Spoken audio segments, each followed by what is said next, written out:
Hello students, मैं हूं Amit Chauran and I welcome you all to our YouTube channel Rajbir classes. आज हम करने जा रहे हैं 9th क्लास के एनसीईआरटी डेमोक्रेटिक पॉलिटिक्स का पहला चैप्टर, जो है what is democracy, why democracy. Chapter शुरू होता है डेमोक्रेसी की एक सिंपल सी डेफिनेशन के साथ। Democracy is a form of government in which rulers are elected by the people. Democracy को समझने के लिए इस डेफिनेशन को अगर हम स्टार्टिंग पॉइंट की तरह यूज करें तो ये एक ठीक ठाक डेफिनेशन है। ये डेफिनेशन डेमोक्रेटिक और नॉन डेमोक्रेटिक गवर्नमेंट्स को डिस्टिंग्विश कर देती है। फॉर एग्जांपल म्यांमार में कुछ सालों तक आर्मी का रूल चलता था and army is not elected by the people, इसलिए वो नॉन डेमोक्रेटिक कंट्री होगी। Same is the case with a country child, जहां पर पिनोचेट की डिक्टेटरशिप चलती थी, इसलिए उसको भी हम नॉन डेमोक्रेटिक कंट्री बोलेंगे। ऐसा ही एक एग्जांपल दिया गया है सऊदी अरेबिया का, जहां पे मोनार्की चलती है। Kings comes from A royal family, उनको इलेक्ट नहीं किया जा सकता, इसलिए उनको हम नॉन डेमोक्रेटिक कंट्री कहेंगे। तो इस तरीके से इस डेफिनेशन ने डेमोक्रेटिक और नॉन डेमोक्रेटिक कंट्रीज को डिस्टिंग्विश कर दिया है। जिस कंट्री में इलेक्शंस हो, rulers are elected by the people, वो डेमोक्रेसीज, और वो कंट्रीज जिनमें rulers are not elected by the people, they are non democratic countries. But is this definition adequate to understand the true sense of democracy? No. क्यों? क्योंकि इसके हिसाब से तो जिस भी कंट्री में गवर्नमेंट्स इलेक्शंस के द्वारा चुनी जाएं वो सब डेमोक्रेसी होंगी। पर वर्ल्ड में बहुत सारे ऐसे एग्जांपल्स हैं जो इस डेमोक्रेसी को मिसलीडिंग प्रूव कर सकते हैं। तो देखते हैं कौन कौन सी ऐसी बातें हैं जो इस डेफिनेशन को मिसलीडिंग प्रूव करती हैं। So this definition raises many questions. हम आगे चैप्टर में देखेंगे कि इन क्वेश्चंस को ये डेफिनेशन सेटिस्फाई नहीं कर पा रही है, इसलिए हम कह सकते हैं कि ये डेफिनेशन एडिक्वेट नहीं है डेमोक्रेसी को ट्रू सेंस में समझने के लिए। तो देखते हैं एक एक करके क्या है वो क्वेश्चंस। पहला क्वेश्चन है हु आर द रूलर्स। इस डेफिनेशन में जो रूलर्स के बारे में बताया गया है, ये रूलर्स कौन है? रूलर्स में कुछ इलेक्टेड ऑफिशियल्स भी होते हैं, कुछ नॉन इलेक्टेड ऑफिशियल्स भी होते हैं। A country to be called a democracy which all officials are to be elected. कौन कौन से ऑफिशियल्स हैं वो इलेक्शन के द्वारा आने चाहिए, और कौन कौन से डिसीजंस इलेक्टेड ऑफिशियल्स लेंगे और कौन से डिसीजंस नॉन इलेक्टेड ऑफिशियल्स लेंगे। नेक्स्ट क्वेश्चन जो रेज होता है वो है which kind of elections constitute democratic elections. इस डेफिनेशन में जो इलेक्टेड वर्ड यूज हुआ है, यहां से क्वेश्चन बना है कि इलेक्शन डेमोक्रेटिक इलेक्शन है कि नॉन डेमोक्रेटिक इलेक्शन है, इस बात का प्रमाण कैसे हो। थर्ड क्वेश्चन जो रेज होता है वो है हु कैन इलेक्ट और गेट इलेक्टेड। एक डेमोक्रेटिक कंट्री में कौन कौन इलेक्शन में पार्टिसिपेट कर सकता है, कौन इलेक्शन लड़ सकता है और किस किस को वोटिंग करने का राइट होगा। Should this include every citizen of the country और some section of the population. The fourth question is what kind of form of government is a democracy. Elections होने के बाद एक डेमोक्रेटिक कंट्री में क्या एक गवर्नमेंट कुछ भी कर सकती है या फिर कुछ लिमिट्स होने चाहिए। इन चारों क्वेश्चंस के जवाब हम बारी बारी ढूंढेंगे इस चैप्टर में। तो चलिए शुरू करते हैं पहले क्वेश्चन से। सो हमारा नेक्स्ट सब हेडिंग है major decisions by elected leaders. Chapter का ये वाला पार्ट हमें मदद करेगा क्वेश्चन नंबर 1 का आंसर ढूंढने में। एक ट्रू डेमोक्रेसी में मेजॉरिटी ऑफ डिसीजंस लिए जाने चाहिए इलेक्टेड रूलर्स द्वारा, ना कि नॉन इलेक्टेड रूलर्स के द्वारा। एक डेमोक्रेसी में दो टाइप के लीडर्स होते हैं, इलेक्टेड लीडर्स जो कि इलेक्शंस के द्वारा चुन के आते हैं, और एक नॉन इलेक्टेड लीडर्स जो कि या तो सिविल सेवा के थ्रू आते हैं या आर्मी के बड़े ऑफिसर्स होते हैं या अन्य किसी माध्यम से लीडर बनते हैं। तो एक ट्रू डेमोक्रेसी में मेजॉरिटी ऑफ डिसीजंस लिए जाने चाहिए इलेक्टेड लीडर्स के द्वारा, ना कि नॉन इलेक्टेड लीडर्स के द्वारा। यहां पर एग्जांपल दिया गया है पाकिस्तान में जनरल परवेज मुशर्रफ की गवर्नमेंट का। 1999 में क्या हुआ, जनरल परवेज मुशर्रफ ने पाकिस्तान में एक मिलिट्री कूप को लीड किया, और जो वहां की सिविलियन गवर्नमेंट थी, जो डेमोक्रेटिकली इलेक्टेड गवर्नमेंट थी, उसको ओवरथ्रो कर दिया, उसका तख्ता पलट कर दिया, और खुद को वहां का चीफ एग्जीक्यूटिव यानी मुख्य कार्यकारी घोषित कर दिया।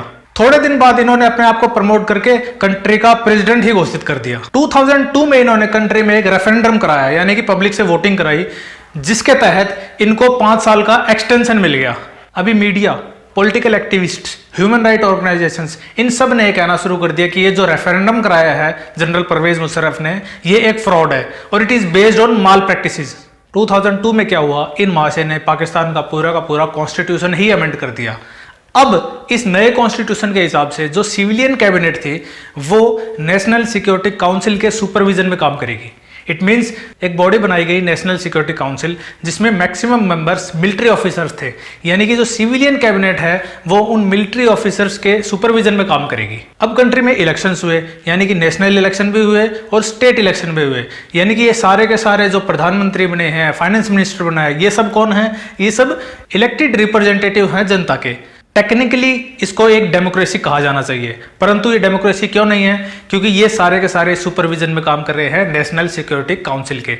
इनके जो डिसीजंस हैं वो कभी भी फाइनल डिसीजंस नहीं होते थे। इनके डिसीजंस को नेशनल सिक्योरिटी काउंसिल कभी भी टर्न डाउन कर सकती थी। यानी कि रूलर्स को सिटीजन्स ने तो इलेक्ट किया है, परंतु इनके डिसीजंस फाइनल डिसीजंस नहीं है। तो यहां निकलता है हमारे पहले क्वेश्चन का जवाब, यानी कि who are the rulers? These rulers are elected by people, but this country can not be called as democratic country because their decisions are not final. So we can derive our first feature of democracy, that is in a democracy the final decision making power must rest with those elected by the people। एक country तभी democracy कहलाएगी जब final decision making powers यानी decision लेने का आखिरी अधिकार उन लीडर्स के पास हो जो डेमोक्रेटिकली इलेक्ट होके आए हों, ना कि नॉन इलेक्टेड लीडर्स। हाँ जी, तो हमारी नेक्स्ट सब हेडिंग है free and fair electoral competition. यह पार्ट हमारी मदद करेगा इस क्वेश्चन नंबर 2 का आंसर ढूंढने में। क्वेश्चन नंबर 2 कहता है what kind of elections constitute democratic elections. वो कौन से इलेक्शंस हैं जो डेमोक्रेटिक इलेक्शंस की श्रेणी में आते हैं, यानी कि वो कौन से चुनाव हैं जो लोकतांत्रिक चुनाव की श्रेणी में आएंगे। इसके लिए एग्जाम्पल दिया गया है चाइना और मैक्सिको का। पहले हम चाइना को देख लेते हैं। चाइना की पार्लियामेंट के लिए हर 5 साल में चुनाव होते हैं। वहां की पार्लियामेंट को कहते हैं क्वांगो रेनमिन दाइबाओ दाहुई। डोंट वरी, इसको याद नहीं करना, इसका इंग्लिश वर्जन याद कर लो, नेशनल पीपल्स कांग्रेस। चाइना की पार्लियामेंट का नाम है नेशनल पीपल्स कांग्रेस। ये नेशनल पीपल्स कांग्रेस कोई पार्टी नहीं है, वहां की पार्लियामेंट का नाम है, ठीक है। तो वहां की पार्लियामेंट के चुनाव होते हैं हर 5 साल में। पार्लियामेंट को ही अधिकार है वहां का प्रेसिडेंट चुनने का। इसमें लगभग 3,500 मेंबर्स होते हैं who are elected all over China. Some are also elected by army. But रुको, वहां पर पार्लियामेंट का चुनाव लड़ना इतना आसान नहीं है जितना आसान इंडिया में है। इंडिया में तो कोई भी पार्लियामेंट का चुनाव लड़ सकता है, बट वहां पर पार्लियामेंट के चुनाव लड़ने के लिए आपको चाइनीज कम्युनिस्ट पार्टी से परमिशन लेनी पड़ती है। Each candidate needs approval from Chinese communist party. Chinese communist party वहां की एक पार्टी है। वो पार्टी जिसको भी अप्रूवल देगी वही वहां की पार्लियामेंट का चुनाव लड़ सकता है। इट मीन्स वहां के सिटीजन्स के पास लिमिटेड चॉइस है अपना कैंडिडेट चूज करने के लिए। दूसरा एग्जांपल दिया हुआ है मैक्सिको का। 1970 से 2000 तक लगभग 70 साल वहां पर एक ही पार्टी ने चुनाव जीते हैं। उस पार्टी का नाम है PRI, इंस्टीट्यूशनल रिवोल्यूशनरी पार्टी। वैसे तो IRP होना चाहिए, पर ये PRI बोलते हैं उसको, इंस्टीट्यूशनल रिवोल्यूशनरी पार्टी। अब इस PRI पार्टी ने 70 साल तक लगातार चुनाव जीते हैं। ऐसा नहीं कि वहां पर ओपोजिशन नहीं है, वहां ओपोजिशन भी है, ओपोजिशन स्ट्रांग भी है, पर फिर भी ओपोजिशन कभी भी आज तक इलेक्शन नहीं जीत पाया। क्यों? क्योंकि वहां जो PRI पार्टी है उसने अनफेयर मीन्स यूज किए हर बार। उसने इलेक्शंस जीतने के लिए डर्टी पॉलिटिक्स का इस्तेमाल किया। फॉर एग्जांपल, एक डेमोक्रेसी में गवर्नमेंट ऑफिशियल्स किसी एक पर्टिकुलर पार्टी के साथ अलाइन नहीं हो सकते। जिस भी पार्टी का रूल आए गवर्नमेंट ऑफिशियल्स को अपना काम करना होगा। परंतु वहां क्या होता है, वहां इन गवर्नमेंट ऑफिशियल्स को पार्टी मीटिंग्स अटेंड करने के लिए फोर्स किया जाता था। जो गवर्नमेंट टीचर्स थे वो बच्चों के पेरेंट्स को फोर्स करते थे कि आप PRI को वोट दो। Media also ignore the opposition. अब ओपोजिशन कुछ भी बोले, मीडिया ब्रॉडकास्ट करता ही नहीं था, बल्कि मीडिया क्या करता था, जो गवर्नमेंट है, गवर्नमेंट की अच्छी पॉलिसीज, अच्छी चीजें जनता को दिखाते थे, और गवर्नमेंट के जो भी लूप होल्स हैं, जो भी कमियां रही हैं, वो कभी भी जनता के सामने नहीं रखते थे। इसके साथ साथ PRI ने बहुत सारा पब्लिक का पैसा इलेक्शन कैंपेन्स में मिसयूज किया। इन सब के बाद भी अगर इलेक्शन वाले दिन गवर्नमेंट को लग जाता था कि इस पर्टिकुलर बूथ पर हमारा कैंडिडेट हार सकता है और ओपोजिशन का कैंडिडेट जीत सकता है, तो लास्ट मिनट पर बूथ की लोकेशन चेंज कर देते थे या फिर सिटीजन्स के बूथ शिफ्ट कर देते थे ताकि लोग अच्छे से वोट ना कर पाए और उस पर्टिकुलर बूथ पर उनका कैंडिडेट जीत जाए। तो क्या हम चाइना और मैक्सिको के इन इलेक्शंस को डेमोक्रेटिक इलेक्शंस कह सकते हैं? क्या हम कह सकते हैं कि जनता अपने रूलर्स को चुन रही है? क्लियरली नो, बिकॉज चाइना में तो जनता के पास कोई सीरियस चॉइस ही नहीं है, क्योंकि एक पर्टिकुलर कॉन्स्टिट्यूएंसी में जितने भी 8-10 कैंडिडेट्स खड़े हुए हैं उनको चाइनीज कम्युनिस्ट पार्टी ने परमिशन दी है। अब उनके अलावा कोई और वहाँ पे चुनाव नहीं लड़ सकता। इट मीन्स उनमें से ही जनता को एक चुनना पड़ेगा, यानी कि एक ट्रू चॉइस नहीं है वो, चाहे उनमें से कोई पसंद हो या ना हो, उन्हीं में से आपको एक चुनना पड़ेगा। दूसरी तरफ मैक्सिको में भी जनता के पास चॉइस तो है, पर इन प्रैक्टिस कोई चॉइस नहीं है, क्योंकि जनता किसी को भी वोट देना चाहे, रूलिंग पार्टी जो है PRI वो अपना तिकड़म लगा के वो चुनाव जीती जाती थी। तो इन दोनों कंट्रीज में होने वाले इन इलेक्शन को हम डेमोक्रेटिक इलेक्शंस नहीं कह सकते। तो सेकंड क्वेश्चन का आंसर हमको मिल गया, which kind of elections constitute democratic elections. Definitely in दोनों कंट्रीज के ये दोनों एग्जाम्पल दो डेमोक्रेटिक इलेक्शंस नहीं है। तो डेमोक्रेटिक इलेक्शंस कौन से इलेक्शंस होते हैं? A democracy must be based on free and fair elections where those currently in power have a fair chance of losing। तो डेमोक्रेटिक कंट्री में इलेक्शंस इस प्रकार से होने चाहिए कि जो फिलहाल पावर में है, जो गवर्नमेंट बनाए हुए है, उसके पास एक फेयर चांस ऑफ लूजिंग हो, मतलब उसके भी हारने के चांस बनते हो, और जो पावर में नहीं है, जो ओपोजिशन में है, उसके पास भी एक फेयर चांस हो उस इलेक्शन को जीतने का, तभी उस इलेक्शन को हम फेयर इलेक्शन कहेंगे। तो ये जो डेफिनेशन है, democracy is a form of government in which rulers are elected by the people, इसमें कुछ ना कुछ मिसलीडिंग थिंग है। इट मीन्स इलेक्शन सिर्फ इलेक्शन नहीं होना चाहिए, वो डेमोक्रेटिक इलेक्शन होना चाहिए। वहां पे हर किसी को फेयर चांस मिलना चाहिए इलेक्शन जीतने का, और जो पावर में है उसके पास भी फेयर चांस होना चाहिए इलेक्शन हारने का। तो हमारी नेक्स्ट सब हेडिंग है 1 पर्सन 1 वोट 1 वैल्यू। तो स्टूडेंट्स, हमने पहले पढ़ा है कि डेमोक्रेसी को हमेशा से ही यूनिवर्सल एडल्ट फ्रेंचाइजी से लिंक किया गया है। यूनिवर्सल एडल्ट फ्रेंचाइजी मतलब हर इंसान जो एक पर्टिकुलर एज प्राप्त कर लेता है उसके बाद उसको वोटिंग राइट्स मिल जाते हैं। इंडिया में वो एज है 18 ईयर्स, ठीक है। यानी कि एक डेमोक्रेसी में एक इंसान अगर पर्टिकुलर क्वालिफिकेशंस पूरी कर लेता है तो उसको वोटिंग राइट्स मिलने चाहिए। ऐसा हर जगह पहले नहीं होता था। आज के दिन लगभग हर कंट्री धीरे धीरे इसको अपना रही है। फॉर एग्जाम्पल सऊदी अरेबिया में 2015 तक वुमेन को वोटिंग राइट्स नहीं थे। यानी कि अगर हम 5 साल पीछे चले जाएं तो वहां पर वुमेन को वोटिंग राइट्स नहीं थे। ऐसा ही केस एस्टोनिया में है। एस्टोनिया में जो रशियन माइनॉरिटीज हैं, जो रशिया के माइनॉरिटीज हैं, उनको वोटिंग राइट्स मिलना बड़ा मुश्किल था। पेपर वर्क करवाया जाता था, अलग से उनके लिए क्वालिफिकेशन लगा दी गई थी, तो उनको वोटिंग राइट्स के लिए अप्लाई करना पड़ता था और वो बड़ा मुश्किल हो जाता था उनके लिए वोटिंग राइट्स लेना। Same thing is applicable to Fiji. Fiji में 2 टाइप के लोग हैं, indigenous Fiji and Indian Fiji. Indigenous Fiji वो लोग हैं जो पहले से फिजी के नागरिक रहे हैं, और इंडियन फिजी वो लोग हैं जो इंडिया से फिजी में जाके बसे थे और उसके बाद फिजी की उन्होंने सिटीजनशिप ले ली। तो फिजी में एक रूल बना रखा है, एक सिस्टम बना रखा है कि जो इंडिजिनस फिजी हैं उनके वोट की एक वैल्यू इंडियन फिजी के एक वोट के वैल्यू से ज्यादा है। फॉर एग्जाम्पल, हम एक एग्जाम्पल समझने के लिए ले लेते हैं कि डबल है। इंडियन फिजी 10 लोग वोट करते हैं और इंडिजिनस फिजी 5 लोग वोट करते हैं, तो 5 2 जा 10, यानी कि उन इंडिजिनस फिजी के 5 लोगों के वोट और इंडियन फिजी के 10 लोगों के वोट की वैल्यू बराबर होगी। तो इन तीनों कंट्रीज के एग्जाम्पल से हम ये क्लियरली देख सकते हैं कि इन तीनों कंट्रीज में पॉलिटिकल इक्वालिटी नहीं है। इसलिए यहां पर निकल के आता है हमारी डेमोक्रेसी का थर्ड फीचर। वो थर्ड फीचर है, in a democracy each adult citizen must have 1 vote and each vote must have 1 value.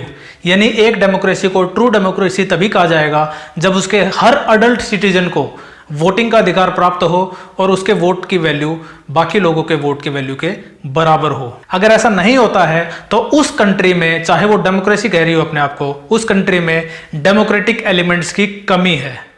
सो हमारी नेक्स्ट सब हेडिंग है rule of law and respect for rights. So अब हम आ गए हैं अपने चौथे सवाल पे जो इस डेफिनेशन पे रेज हुआ था, what kind of A form of government is democracy. Democracy में जो एक गवर्नमेंट इलेक्ट होकर आई है, क्या वो कुछ भी कर सकती है या फिर उसके ऊपर कुछ लिमिट्स होने चाहिए। बुक में एग्जाम्पल दिया गया है जिम्बाब्वे का। जिम्बाब्वे को 1980 में इंडिपेंडेंस मिली थी और जो जिम्बाब्वे का फ्रीडम स्ट्रगल था, जो उसका इंडिपेंडेंस मूवमेंट था, उसमें एक पॉलिटिकल पार्टी थी ZANU-PF, जानू PF। इस पॉलिटिकल पार्टी ने बहुत बड़ा योगदान निभाया था। इसके लीडर थे रॉबर्ट मुगाबे। तो नेचुरली जब जिम्बाब्वे आजाद हुआ तो इंडिपेंडेंस के बाद जो पहले इलेक्शंस हुए थे उसमें ये ZANU-PF पॉलिटिकल पार्टी जीती और रॉबर्ट मुगाबे बने जिम्बाब्वे के पहले राष्ट्रपति। यही नहीं, इस इलेक्शन के बाद भी जितने भी इलेक्शन हुए उसमें भी यही पार्टी जीतती रही, क्योंकि इसी पार्टी को बहुत ज्यादा पॉपुलर सपोर्ट हासिल था, क्योंकि इसने फ्रीडम स्ट्रगल में बहुत इंपॉर्टेंट रोल निभाया था। परंतु धीरे धीरे ये जो रॉबर्ट मुगाबे हैं ये ऑटोक्रेटिक होते गए। इन्होंने अपने कॉन्स्टिट्यूशन को अमेंड कर लिया और प्रेसिडेंट की पावर्स को बहुत ज्यादा बढ़ा लिया and made him less accountable to the public. इसके साथ साथ ये इलेक्शंस में अनफेयर प्रैक्टिसेस भी फॉलो करने लगे। पॉलिटिकल पार्टीज की जो मीटिंग होती थी उनको डिसरप्ट कर देते थे, उनके मेंबर्स को हरास करते थे, और जब भी कहीं गवर्नमेंट के खिलाफ प्रोटेस्ट होती थी तो उसे इलीगल करार कर दिया जाता था और साथ ही इसे क्रिमिनल ऑफेंस पे बना दिया था। रेडियो और टीवी को भी गवर्नमेंट के फेवर में ही बोलना अलाउड था। जो भी जर्नलिस्ट गवर्नमेंट के अगेंस्ट बोलता था उसे हरास कर दिया जाता था। यहाँ तक कि इन्होंने जजेस को भी प्रेशराइज किया कि गवर्नमेंट से रिलेटेड जितने भी केसेस हैं उनमें गवर्नमेंट के फेवर में फैसले सुनाए जाएं। तो देखा आपने रॉबर्ट मुगाबे जो एक पॉपुलर इलेक्टेड लीडर थे, वो धीरे धीरे ऑटोक्रेटिक होते जा रहे थे और फाइनली 2017 में जिम्बाब्वे को उनसे छुटकारा मिला जब उनको ऑफिस से रिमूव कर दिया गया। तो अब ये एग्जाम्पल हमको दिखा रहा है कि इलेक्शन के टाइम तो इस लीडर को पॉपुलर सपोर्ट मिला है, परंतु इलेक्शन के बाद ये गवर्नमेंट अनडेमोक्रेटिक हो गई है। अब ये जो सिस्टम बना था जिम्बाब्वे में, इसको हम डेमोक्रेसी नहीं कह सकते, चाहे ये चुनाव जीत के आए हो, क्योंकि एक कंट्री तभी डेमोक्रेटिक कंट्री कही जाएगी जब वो गवर्नमेंट रूल ऑफ लॉ के हिसाब से काम करे, कॉन्स्टिट्यूशन के हिसाब से काम करे, उसके ऊपर लिमिट्स हो, सिटीजन्स के राइट्स को रेस्पेक्ट किए जाएं। इसलिए हम फाइनल कंक्लूजन में ये पहुंचते हैं कि कोई कंट्री डेमोक्रेटिक कंट्री है कि नहीं, ये हम सिर्फ इलेक्शंस को देख के नहीं डिसाइड कर सकते, बल्कि इलेक्शन से पहले क्या हो रहा है और इलेक्शंस के बाद क्या हो रहा है, इसको भी देखना जरूरी होता है। तो जैसा कि हमने देखा, कोई कंट्री रियल में डेमोक्रेसी है कि नहीं है, वो डिपेंड करता है वहाँ फ्री एंड फेयर इलेक्शंस हो रहे हैं कि नहीं हो रहे, और उसके बाद इलेक्शन से पहले और इलेक्शंस के बाद वो गवर्नमेंट क्या कर रही है। तो पहले बिफोर इलेक्शंस देख लेते हैं। इलेक्शन से पहले गवर्नमेंट को इंश्योर करना चाहिए कि उसके सिटीजन्स को बेसिक राइट्स मिल रहे हैं कि नहीं मिल रहे। They should be free to think, people should be free to think and have their opinion. लोगों को ओपिनियन बनाने का मौका फ्रीली मिलना चाहिए। इसके साथ साथ they should be free to express opinion in public. अगर लोगों ने कुछ ओपिनियन बनाया है तो पब्लिक में वो अपना ओपिनियन को एक्सप्रेस कर सकें, उनको किसी चीज का डर ना हो कि गवर्नमेंट उनको परेशान करेगी। फॉर एग्जाम्पल, मीडिया को भी आजादी होनी चाहिए कि वो गवर्नमेंट के बारे में सच सच लिखे, उसे गवर्नमेंट से डर नहीं होना चाहिए। Next is people should have right to have associations and protests. Election से पहले भी लोगों को एसोसिएशंस बनाने की आज़ादी होनी चाहिए और उनको गवर्नमेंट के खिलाफ प्रोटेस्ट करने की पूरी आज़ादी होनी चाहिए। Next is everyone should be equal before law. कानून की नज़रों में हर नागरिक बराबर होना चाहिए, चाहे वो रूलिंग पार्टी से हो, चाहे वो अपोजिशन पार्टी से हो, चाहे वो अमीर हो, चाहे वो गरीब हो, चाहे वो किसी पर्टिकुलर धर्म से हो, चाहे दूसरे धर्म से बिलोंग करता हो। Next is citizens right should be protected by independent judiciary. जो सिटीजन्स के राइट हैं उनको एक इंडिपेंडेंट जुडिशरी के द्वारा प्रोटेक्ट किया जाना चाहिए। जुडिशरी है वो इंडिपेंडेंट होनी चाहिए, इसके ऊपर गवर्नमेंट का किसी भी प्रकार का कोई दबाव नहीं होना चाहिए। अगर एक सिंगल सिटीजन भी गवर्नमेंट के खिलाफ केस लड़ रहा है तो जुडिशरी को इतना इंडिपेंडेंट होना चाहिए कि अगर वो सिटीजन सही है तो उसके फेवर में फैसला सुनाया जाए, ना कि सरकार से डर के सरकार के फेवर में फैसला सुनाया जाए। हमने देख लिया बिफोर इलेक्शंस गवर्नमेंट अगर इन शर्तों को पूरा करती है तो उसे डेमोक्रेटिक गवर्नमेंट कहा जाएगा। उसके बाद फ्री एंड फेयर इलेक्शन होने ही चाहिए, और इलेक्शंस के बाद भी government should respect rules and regulations. Government को जितने भी रूल्स एंड रेगुलेशन है उनको रेस्पेक्ट करना चाहिए, जो कॉन्स्टिट्यूशन है उसका रेस्पेक्ट करना चाहिए। ऐसा नहीं कि जनरल परवेज मुशर्रफ की तरह कॉन्स्टिट्यूशन ही बदल दिया बाद में। Next, after elections the government should respect the right of minorities. जो माइनॉरिटीज हैं कंट्री में उनके राइट्स को रेस्पेक्ट किया जाना चाहिए। ऐसा नहीं होना चाहिए कि कंट्री में मेजोरिटी ने कोई गवर्नमेंट इलेक्ट कर दी है तो वो सिर्फ मेजोरिटी का ही वेलफेयर देखे। जो माइनॉरिटीज हैं उनका भी वेलफेयर देखना चाहिए, उनके जो राइट्स हैं उनको रेस्पेक्ट करना चाहिए, उनको प्रोटेक्ट करना चाहिए। नेक्स्ट है फ्री डिबेट्स बिफोर डिसीजंस। कोई भी डिसीजन गवर्नमेंट ले रही है उससे पहले फ्री डिबेट का मौका होना चाहिए। गवर्नमेंट ऑटोक्रेटिक नहीं होनी चाहिए, वहां पर एक ही इंसान या कोई छोटा सा ग्रुप पूरे कंट्री के लिए डिसीजन नहीं लेना चाहिए। कोई बड़ा डिसीजन है उससे पहले डिबेट्स होने चाहिए, टीवी पे, पार्लियामेंट में, सोशल गैदरिंग्स में, हर तरह की डिबेट को प्रोत्साहन मिलना चाहिए, तभी कोई गवर्नमेंट राइट डिसीजन ले पाएगी। Next is responsibilities and accountability. कोई गवर्नमेंट इलेक्ट होने के बाद उसके साथ उसकी रेस्पॉन्सिबिलिटीज भी आती हैं। Government should also be accountable to public. लोगों के पास अधिकार होना चाहिए कि वो गवर्नमेंट से पूछे कि आपने जो हमसे टैक्स इकट्ठा किया है उसका आप कर क्या रहे हो। ठीक है, तो government should be accountable to public and government should be responsible also. तो इन सब पॉइंट्स को देखकर हमें डेमोक्रेसी के फोर्थ फीचर का पता चल रहा है, और फोर्थ फीचर है a democratic government rules within limits set by constitutional law and citizens right. जी हाँ, एक गवर्नमेंट को डेमोक्रेटिक गवर्नमेंट तभी कहा जाएगा जब वो एक लिमिट में रूल करती है, और उस पर लिमिट कौन लगाता है? Constitutional law and citizens right. Constitution में जो पॉइंट्स मेंशन्ड हैं उसके हिसाब से गवर्नमेंट को रूल करना चाहिए और सिटीजन्स के राइट्स को इंश्योर किया जाना चाहिए। सो हमने देखा कि जो सिंपल सी डेफिनेशन हमने चैप्टर के शुरुआत में देखी थी वो एडिक्वेट नहीं है डेमोक्रेसी को ठीक से समझने के लिए। वो डेफिनेशन क्या थी? Democracy is a form of government in which rulers are elected by the people. बहुत सिंपल डेफिनेशन थी, पर हमने देखा वर्ल्ड में बहुत सारे एग्जांपल्स हैं जो इस डेफिनेशन को तो फुलफिल करते हैं पर वो रियल में डेमोक्रेसी नहीं कहे जा सकते। तो डेमोक्रेसी के हमने इस चैप्टर में 4 फीचर्स देखे हैं, उन चारों को एक बार रिवाइज कर लें। 4 फीचर्स ऑफ रियल डेमोक्रेसी। पहला फीचर क्या है? Rulers elected by the people takes all the major decisions. ठीक है, वो रूलर्स जो लोगों के द्वारा इलेक्ट किए गए हैं उनके पास डिसीजंस लेने की सारी पावर होनी चाहिए, ना कि non elected rulers like in case of Pakistan during general Pervez Musharraf. Next feature is elections offer a choice and fair opportunity to the people to change the current rulers. एक कंट्री तभी डेमोक्रेसी कही जाएगी जब इलेक्शंस एक चॉइस दें और एक fair opportunity दें लोगों को कि वो अपने करंट रूलर्स को चेंज कर सके। अगर फेयर अपॉर्चुनिटी नहीं है, जैसे चाइना और मैक्सिको में हमने देखा, तो उसको हम रियल में डेमोक्रेसी नहीं कह सकते। Next feature is this choice and opportunity is available to all the people and on an equal basis. ठीक है, इट मीन्स इलेक्शंस में वोट देने का अधिकार सबके पास होना चाहिए और सबके वोट्स इक्वल होने चाहिए। Next is government should B limited by basic rules of constitution and rights of citizens. Elect होने के बाद गवर्नमेंट अपनी मर्जी से कुछ नहीं कर सकती, उस गवर्नमेंट को लिमिट किया जाता है कॉन्स्टिट्यूशन के बेसिक रूल्स के द्वारा और सिटीजन्स के राइट्स के द्वारा। इनके दायरे में ही गवर्नमेंट को काम करना होगा। तो ये थे 4 फीचर्स डेमोक्रेसी के। अगर ये चारों फीचर्स किसी कंट्री के गवर्नेंस में पाए जाते हैं तो उस कंट्री को हम एक रियल डेमोक्रेसी कह सकते हैं। तो इस वीडियो में हमने चैप्टर का पार्ट 1 कवर किया है, जिसमें हमने देखा कि डेमोक्रेसी क्या है और डेमोक्रेसी के 4 फीचर्स क्या क्या हैं। नेक्स्ट वीडियो में हम देखेंगे कि डेमोक्रेसी क्यों चाहिए, व्हाई डेमोक्रेसी, जिसमें हम देखेंगे डेमोक्रेसी के नुकसान क्या क्या हैं और डेमोक्रेसी के फायदे क्या क्या हैं। तो अगर आपको ये लेक्चर पसंद आया है तो इस वीडियो को लाइक कीजिए, और अगर आपने अब तक चैनल को सब्सक्राइब नहीं किया है तो सब्सक्राइब कीजिए। इस वीडियो को अपने फ्रेंड्स के साथ भी शेयर कीजिए और उनको भी सब्सक्राइब करने के लिए बोलिए ताकि चैनल को सपोर्ट मिल सके। तो वेट कीजिए इस चैप्टर के पार्ट 2 का, जो मैं जल्दी ही लेकर आ रहा हूँ। तब तक पढ़ते रहिए और अपने आप को सेफ रखिए। Thank you.